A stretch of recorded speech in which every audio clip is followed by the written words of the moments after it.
Muy buenos días, feliz Navidad, aunque todavía falten algunos días para ello, pero hemos querido adelantar la celebración para ajustarla a este domingo. Y quería compartiros esta reflexión. Navidad, el nacimiento de un rey inesperado. ¿Vale? Creo que, supongo que habéis escuchado la lectura de Lucas capítulo 2, no solo porque ahora la hemos escuchado en boca de Grego, sino que estoy convencido de que os resuena en vuestra cabeza. Habéis escuchado de alguna u otra manera esta historia de muchas veces, quizás en vuestra propia casa la habéis recitado. Yo recuerdo cuando era niño, iba a la iglesia y hacíamos teatros de Navidad y hay algunas partes de este texto que las memorizábamos cuando depende del personaje que te tocaba interpretar en la hora de Navidad, ¿no? Es una historia, creo, conocida. No sé si es a veces tan profundizada en la reflexión. A veces nos suele pasar con estas historias tan conocidas, tan tradicionales, que nos falta a veces profundizarla un poquito, ¿no? Espero hacerlo de manera muy breve en esta mañana, compartir con vosotros, con vosotras, algunas ideas que nos puedan ayudar a leer este texto quizás de una manera diferente y también, sobre todo, de una manera personal, de una manera en la cual nos llevemos algo directamente, cada uno de nosotros, en nuestra vida y en nuestro corazón. La verdad es que en este texto se enfatiza simultáneamente la realeza de Jesús, Jesús como rey, Jesús como rey. De hecho, lo hemos cantado en estas canciones que hemos cantado como comunidad, ¿verdad? Nos hacemos referencia, ¿no?, al rey que nació, a Jesús como rey. Sin embargo, una sencilla lectura, un sencillo acercamiento, algo ya nos alerta en el corazón y en la mente de que el texto no parece describir el nacimiento habitual de un rey, ¿no? Entonces, es como un pequeño contrasentido de que nace un rey, pero en unas circunstancias absolutamente inesperadas y casi que podríamos decir inapropiadas, ¿no?, para un rey.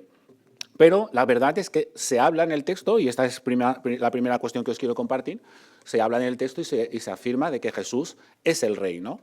La verdad es que en el texto se menciona a dos grandes reyes. Por una parte se menciona al rey David, varias veces surge, ¿no?, este concepto de el trono de David, del rey David, especialmente para vincularlo con el linaje de Jesús. Jesús es rey porque viene del linaje de David, dice el texto, ¿no? Entonces, es hijo de reyes, por lo tanto, ¿no?, le toca ser rey. Además, está la gran imagen que se tiene del rey David en el pueblo de Israel. Es ese rey icónico, ¿no? Es como Salomón. O sea, los grandes reyes de Israel, si leemos las crónicas, los libros de primero, segundo de reyes, ahí salen un montón de reyes, pero ¿quién se acuerda de Jeroboam, por ejemplo? Sin embargo, todo el mundo tenemos en nuestra cabeza a David o a Salomón como los grandes reyes de Israel, porque ellos significan, de alguna manera, en los momentos de máximo esplendor del pueblo de Israel. Entonces, cuando se hace referencia a David, no solamente es por hacer referencia al linaje real de Jesús, sino que de alguna manera se evoca la esperanza de que ese rey encarne esa gran figura que significa el rey David para el pueblo de Israel.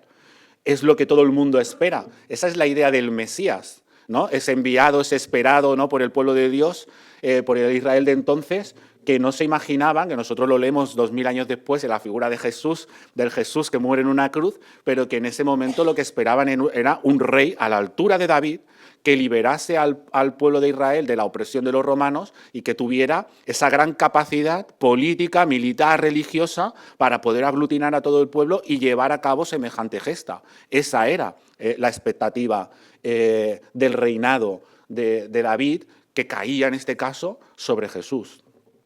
También se menciona al otro gran gobernante, aunque sea de pasada en el texto, ¿no?, y es Augusto César, porque es él el que manda hacer el censo, ¿no?, que provoca esta movilización de los padres de Jesús, ¿no?, para poder cumplir con esos requisitos. Y se hace mención de Augusto César, que pasa por ser uno de los grandes césares del Imperio Romano.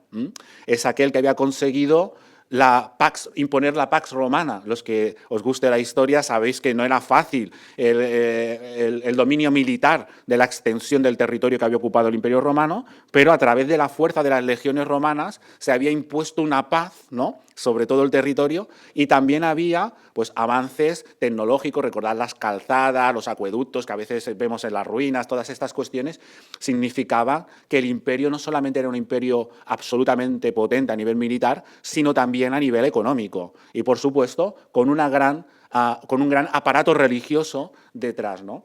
Cuya cúspide de esa pirámide religiosa era el emperador, el máximo, el que estaba como el dios máximo, ¿no?, de toda esa míriada de dioses, ¿no?, que había en el imperio. Y también se menciona, sin embargo, en el texto, tanto las referencias como digo, a David como a Augusto son marginales, casi son notas a pie de página, ¿no?, quizás para poder poner en valor estas cosas que os comento, ¿no?, y que después, de alguna manera, van a ser contrastadas con el nacimiento de Jesús, ¿no?, de este rey inesperado y de este rey, a veces, podríamos decir, tan inapropiado, ¿no?, a nuestros ojos, a los ojos de lo que se esperaba en ese momento por un rey. Se le dice que él es el hijo del Dios Altísimo, que no es algo que deba de sorprendernos, porque era el hijo, los hijos de Dios también se aplicaban a los reyes, esos conceptos del refuerzo divino. No sé si habéis visto series de época, bueno, tampoco hace falta irse muy lejos, ¿no? Hasta hace 4 días en nuestro propio país el dictador reclamaba legitimidad de su autoridad por la gracia de Dios, ¿no? No hace falta irse muy lejos, ¿no? Pero veía una película sobre Francia en la época monárquica, más monárquica de Francia, ¿no? Y alguien decía, tú eres rey porque Dios te ha hecho rey, ¿no? Entonces tenemos estas concepciones, ¿no?, que están detrás de todo ello. Sin embargo, a Jesús no se le llama solo Hijo de Dios, sino que se le dice Hijo Supremo del Dios Altísimo, ¿no? Se le da un título aún más para arriba de todo eso, que contrasta, como digo después, y ahora abundaremos un poco, con la realidad de su nacimiento, ¿no? Pero es cierto, a Jesús se le denomina como rey y había una expectativa con respecto a su reinado que tiene que ver con mucho de todo esto que os estoy comentando. La palabra evangelio, ¿no? La palabra evangelio, esas buenas nuevas, las buenas noticias, el evangelio también se aplicaba al nacimiento de un emperador.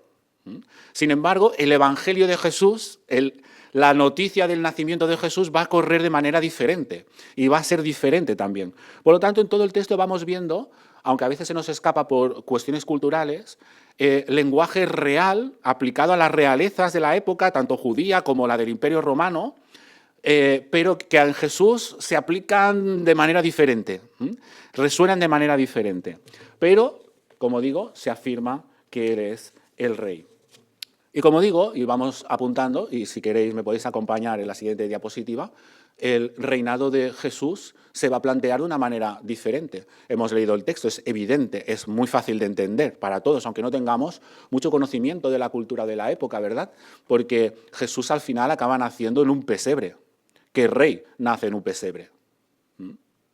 Obviamente no entra en cabeza humana. Si lo dijéramos en términos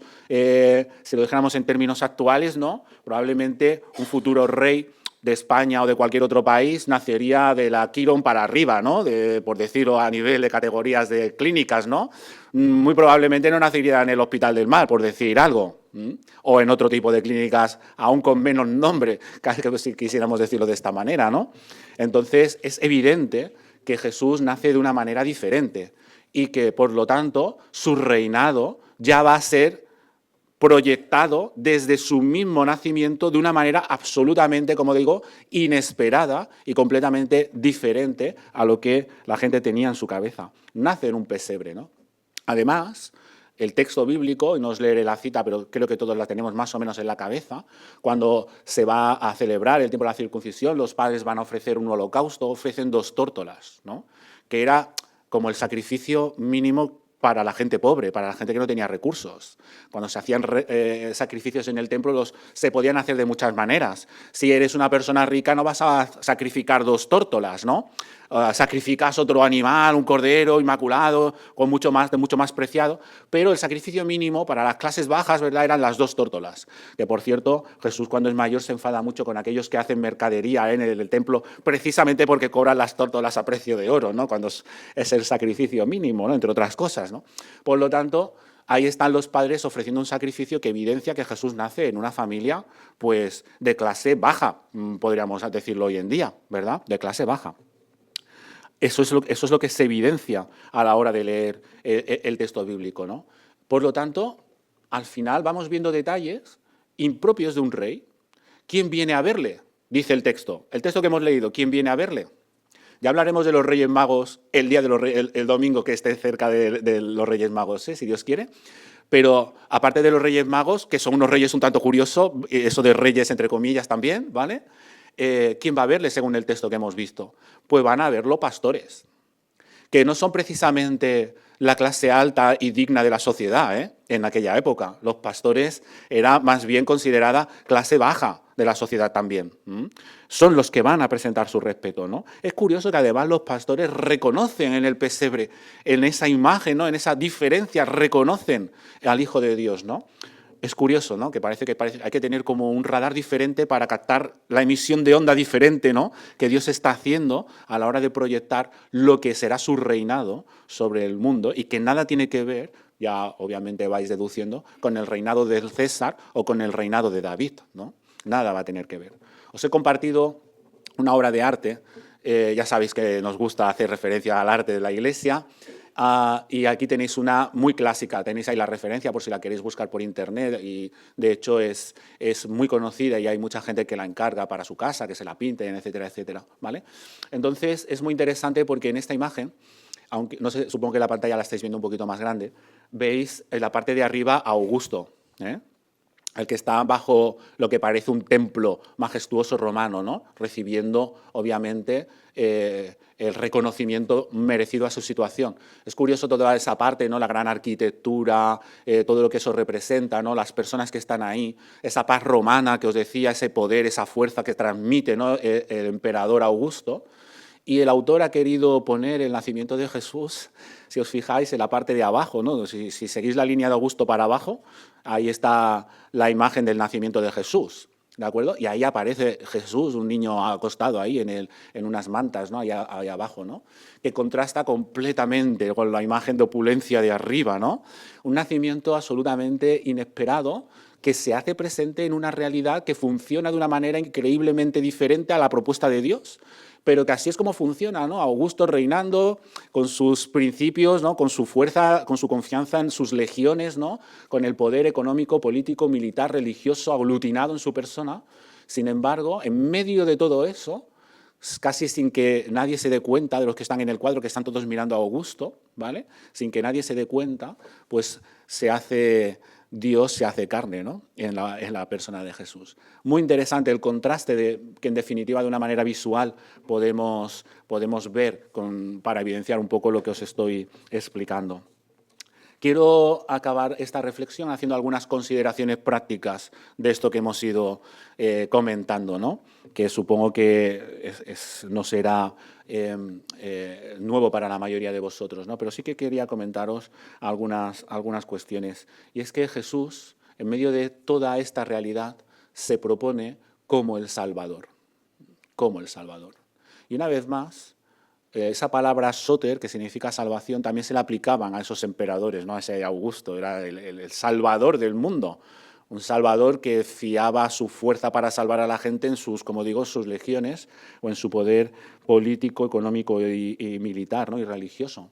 Sin embargo, a Jesús se le presenta como superior a todos esos salvadores. Al Jesús del pesebre, al Jesús de los pastores, a ese Jesús que nace en un establo, ese Dios encarnado y que elige encarnarse de esta manera, se le presenta como la salvación con mayúscula para la humanidad. Contraste absoluto con otros mensajes de otros salvadores que pueden pulular en el mundo. Yo me pregunto, en nuestra propia realidad, ¿de qué manera esto es relevante para nuestras propias existencias? ¿Qué representaba Jesús? ¿Por qué se presentaba como ese Señor que salva a las personas y al mundo? ¿Por qué se presenta como el rescate para la humanidad y para los pueblos? ¿Cuál es su propuesta?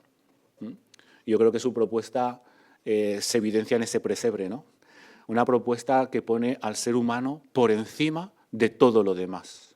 Una salvación que no cae que el fin justifica los medios o que solamente se va a salvar una parte, sino que es una salvación que se propone en forma de dignidad y de humanidad para todos los seres humanos que pisan este mundo. Para todos los hombres, para todas las mujeres, para todos los seres vivos de este mundo. Se presenta como la reconciliación con Dios, se presenta como la esperanza, se presenta como la culminación del proyecto de Dios que empezó en el Génesis con la creación. Acordaros los que venimos reflexionando ya hace domingos en torno al Antiguo Testamento, ¿verdad? Acordaros de la creación, de ese proyecto de vida que Dios comparte con el ser humano.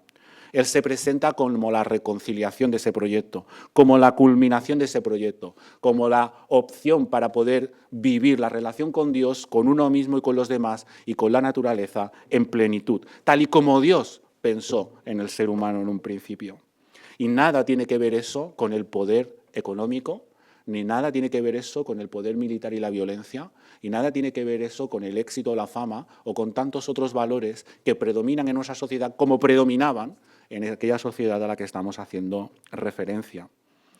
Jesús se presenta con toda humildad, con toda humildad. No se presenta como un salvador que quiere imponer su plan.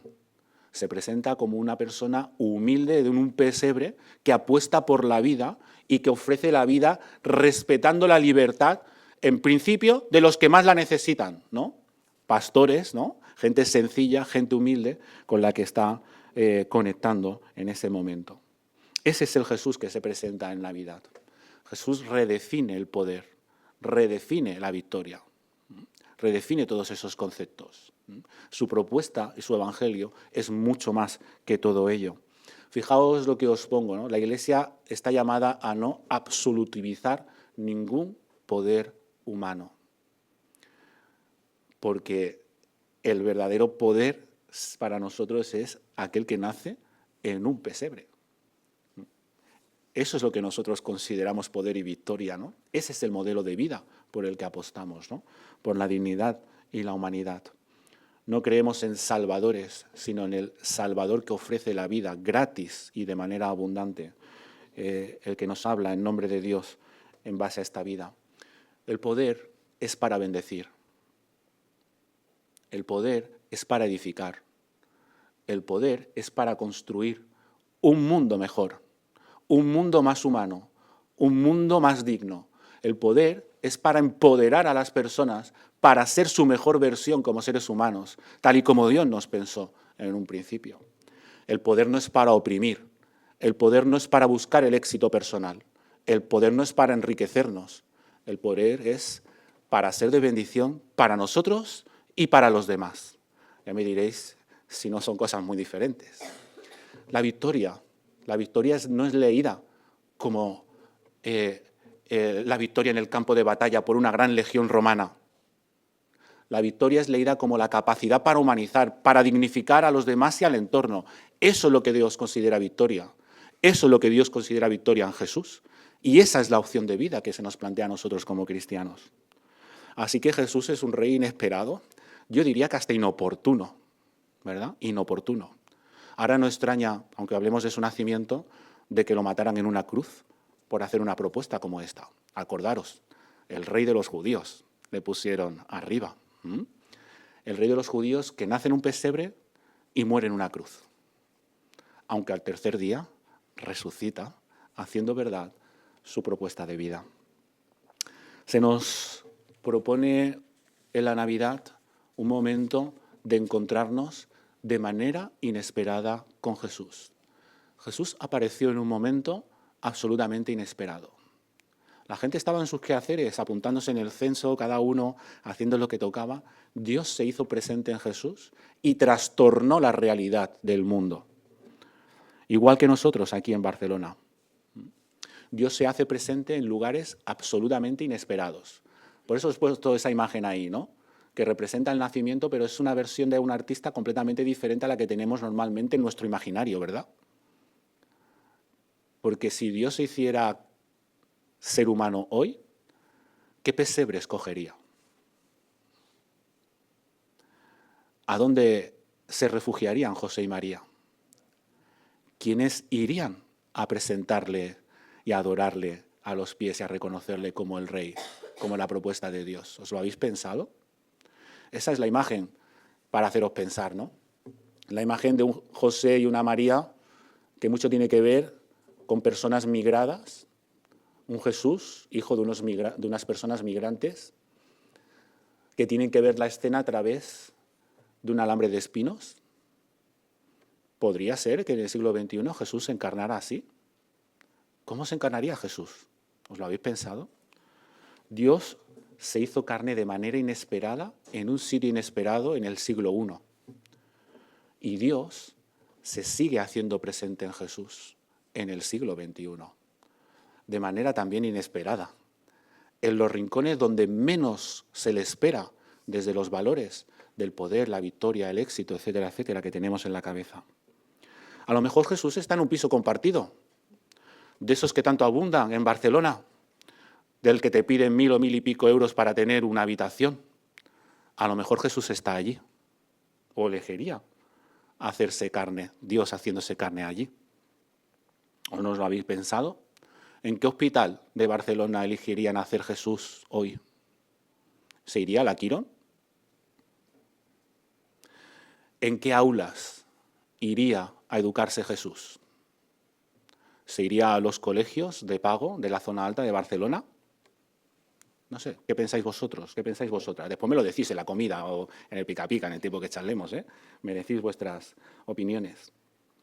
¿Qué comunidades pequeñas, frágiles, se haría presente Jesús?